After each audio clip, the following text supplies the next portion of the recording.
Hey, good morning, Alan. Thanks for joining us.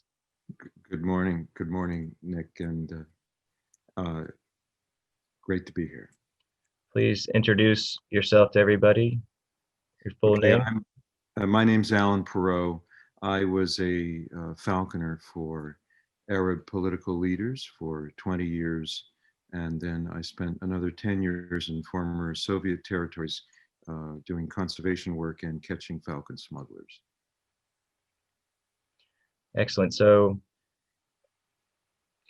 we crossed paths about a year ago, or no, about 8 months ago, and I have always been searching for the reasons as to and why they wanted everyone to die in Benghazi. And boy, do you have some really good information that explains everything. And we appreciate that you're taking the time to share it with us, everyone. So, Thank you. Well, I have to say that our military are so well trained, their work is compartmentalized, and the only people that understand the full story are the people at the top. Uh, and they have made some very bad decisions for this country and for uh, the former Navy SEAL Ty Woods and his brethren who perished unnecessarily uh, at the hands of Hillary Clinton. And in the large picture, this involves Joe Biden and John Brennan. so could you explain the context of how did this all start? Well, the gestation, the beginning was in the 70s during the Church Commission when an alternate CIA was created called the Safari Club. And the Safari Club was financed by overseas allies. It was outsourced to foreign banks. I have two banks and bank accounts that were used by the Safari Club and the individuals with checks paid out by them.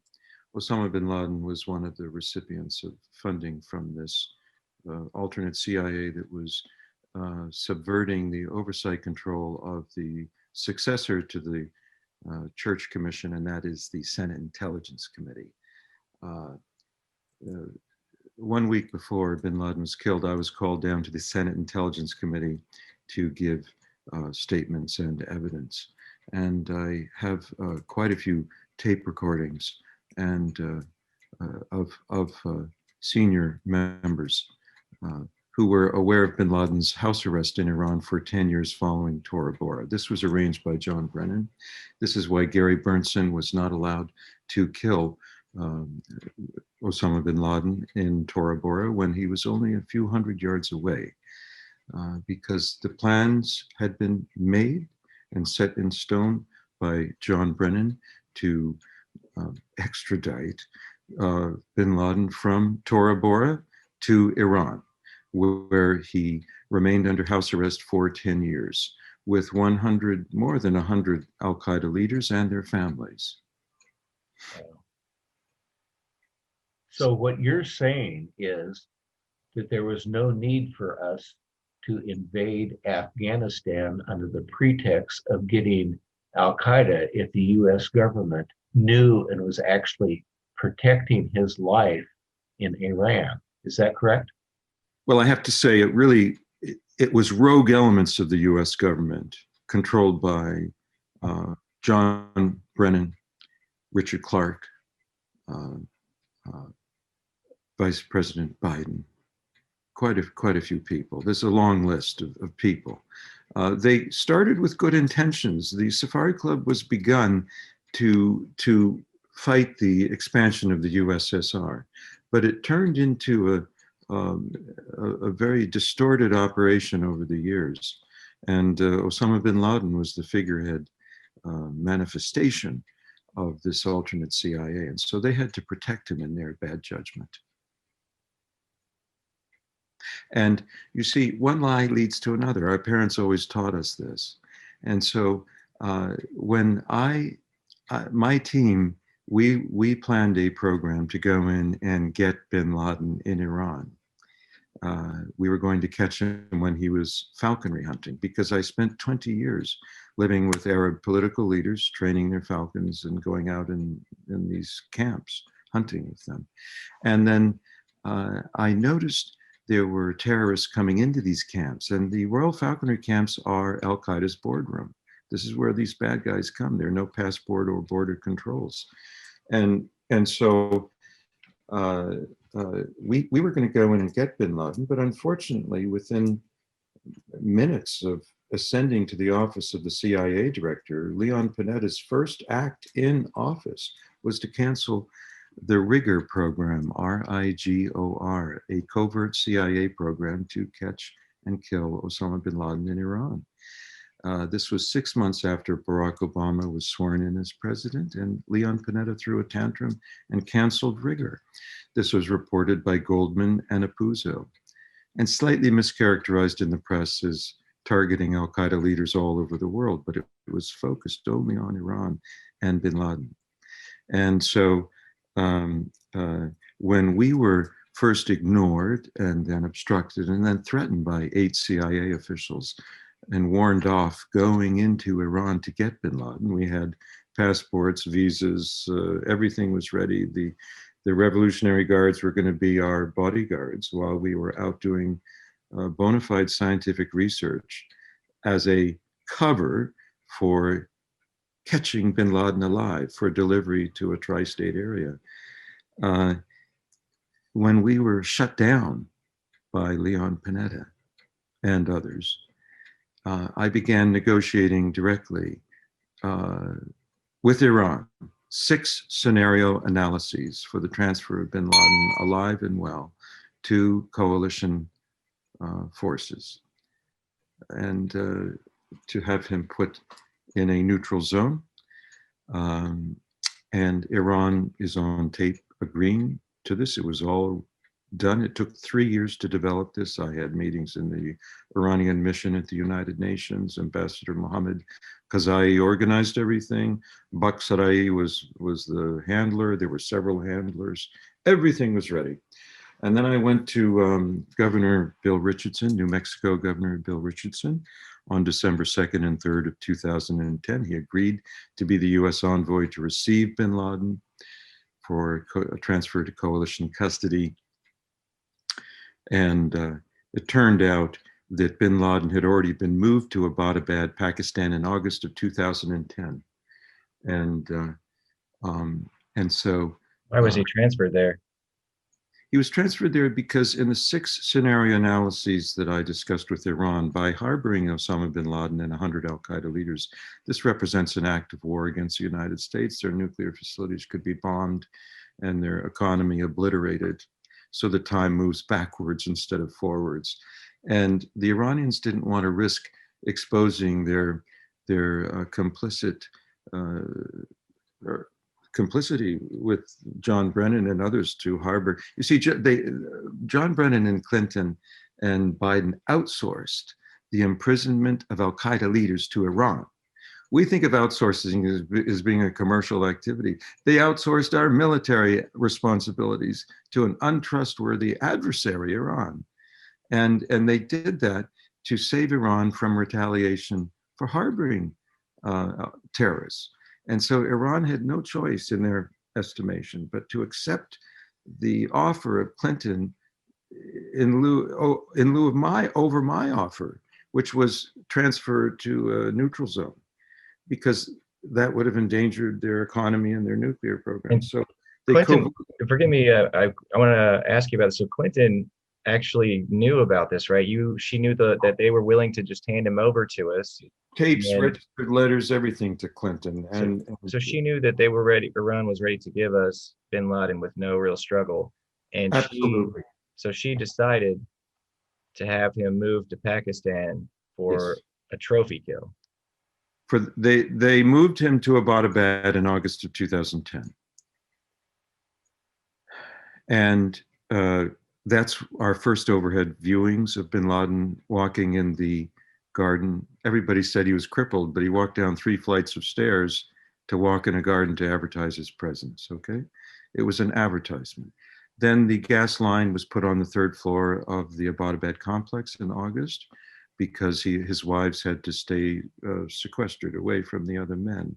They had to cook in private without the purdah veil and other things. One of bin Laden's sons said his father was strangely resigned to dying in Abbottabad.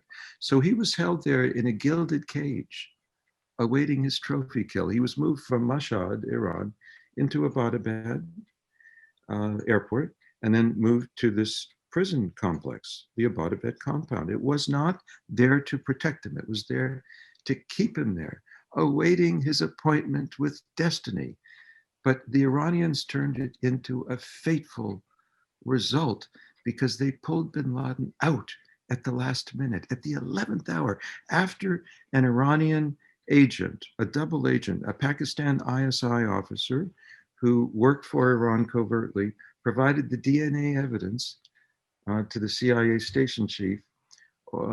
Finally, they were convinced it was bin Laden in Abbottabad, and they sent in SEAL Team 6.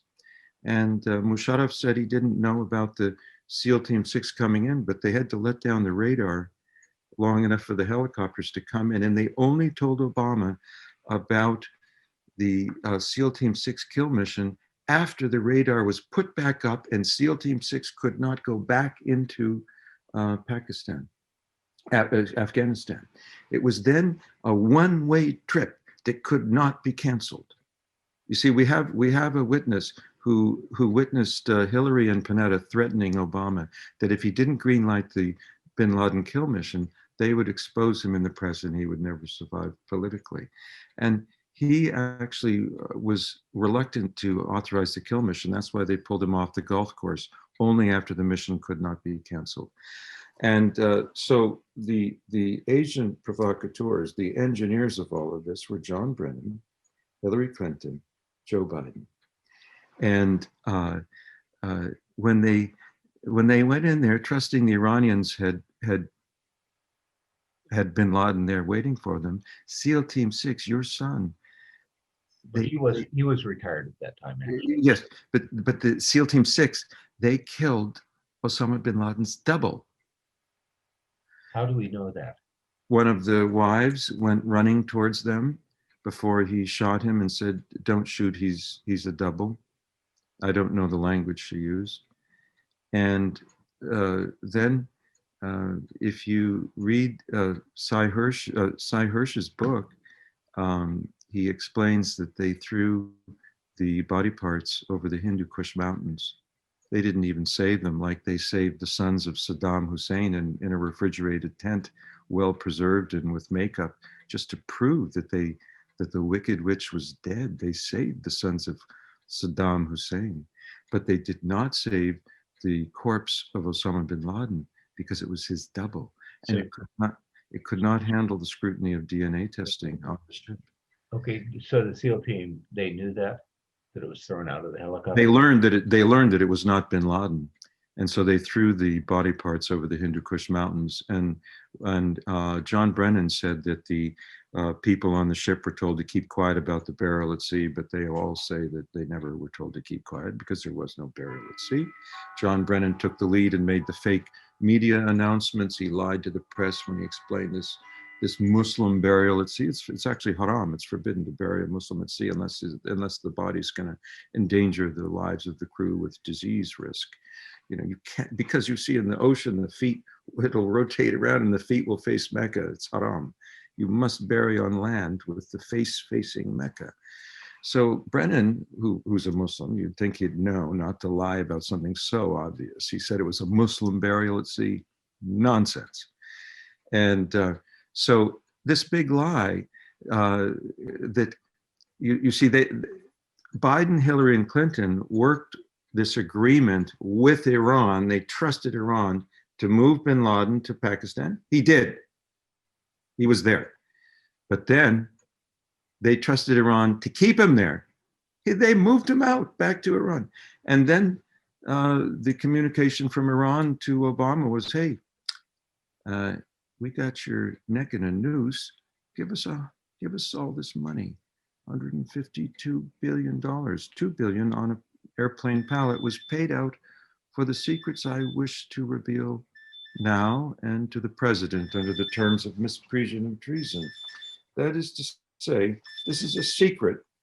These are secrets worth $152 billion paid by President Obama, and Vice President Biden paid with the blood of SEAL Team 6 when he had them killed. So it's blackmail and extortion then. Blackmail and extortion. Now, Iran commandeered. you have the documents to Yes. prove this? Yes. Now, Iran. Yes, sir. I was going to ask you, if you have those documents, are you willing to personally deliver those to President Trump if he were to provide the transportation and the guarantee of safety for you to do that? Well, I'm not concerned about safety. There's always an invisible hand that protects us, and we're on the winning team. America's on the winning team. Not one sparrow falls to the ground outside of God's will. Yes. It would be my pleasure and my honor to bring this material to President Trump. There's a massive amount, terabytes, documents, video, audio. But it needs to go to the president.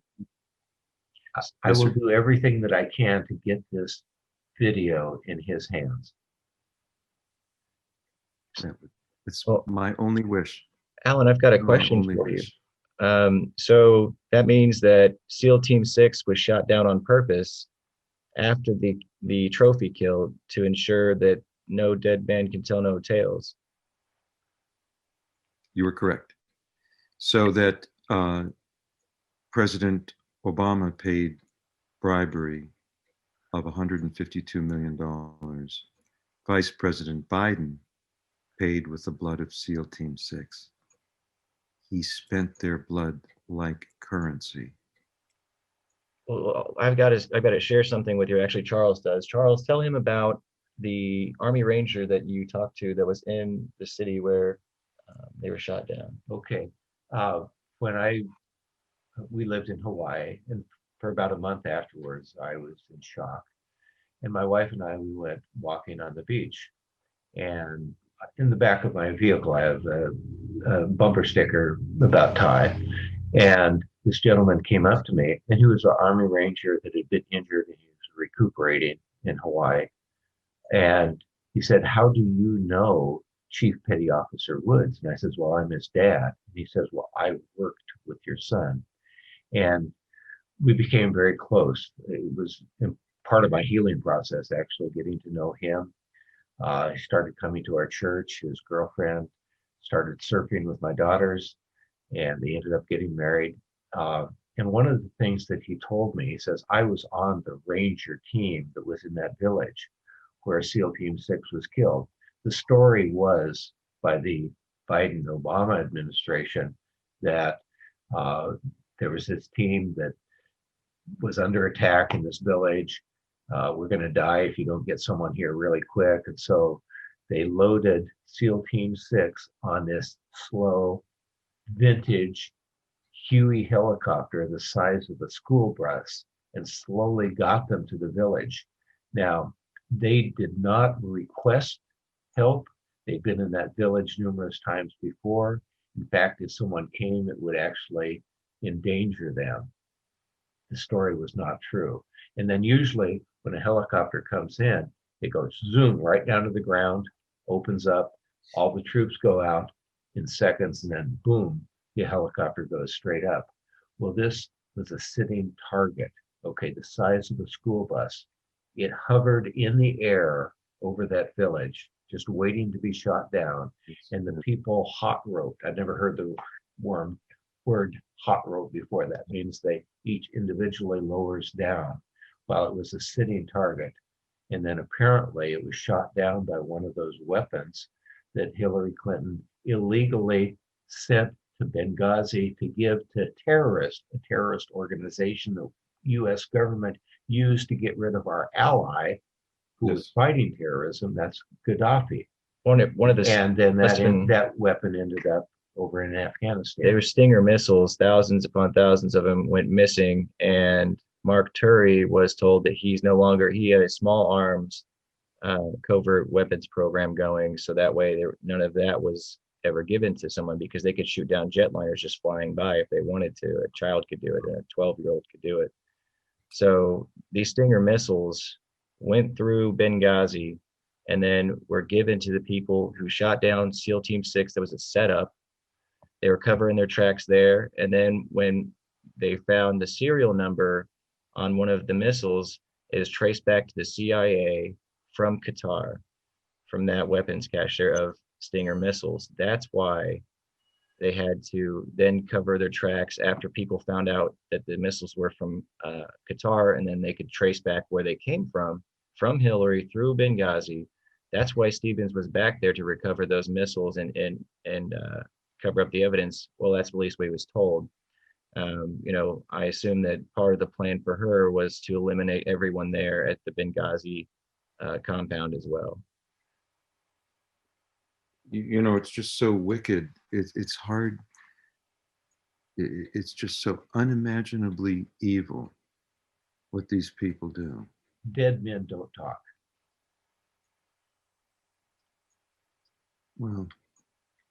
Well, Alan, we'll talk. We will talk. You have some good news coming up here in the next week. Yes, sir. It's going to be released, audio tapes, documents. I believe so. Yes. Yeah.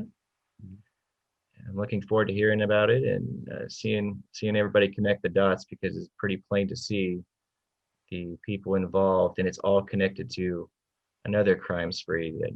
And that's another story, though. Well, let's just remember that heavy price has been paid for the secrets we are uncovering. And there are millions of people who want to see the truth. And we're going to deliver. Well, America is a democracy, and for a democracy to work, the people that vote need to know what the truth is. And that is why we have 3 weeks for the people of the United States to get to know the truth. I hope that the media covers this, including the fake media, because the truth has to come out for our democracy to work properly, so people can vote intelligently. Totally agree. I agree. All right, Alan, we appreciate your time today. I'm sure this is just the beginning, and we look forward to hearing and seeing what you're going to show to everyone in the future. It's the beginning, but it's also the beginning of the end for the bad guys. Woo-hoo. Anyway, it comes out. Speak to you soon. Yes, sir. Have a good day, Alan. Pleasure to meet you. Yes. Lord bless. Bye-bye.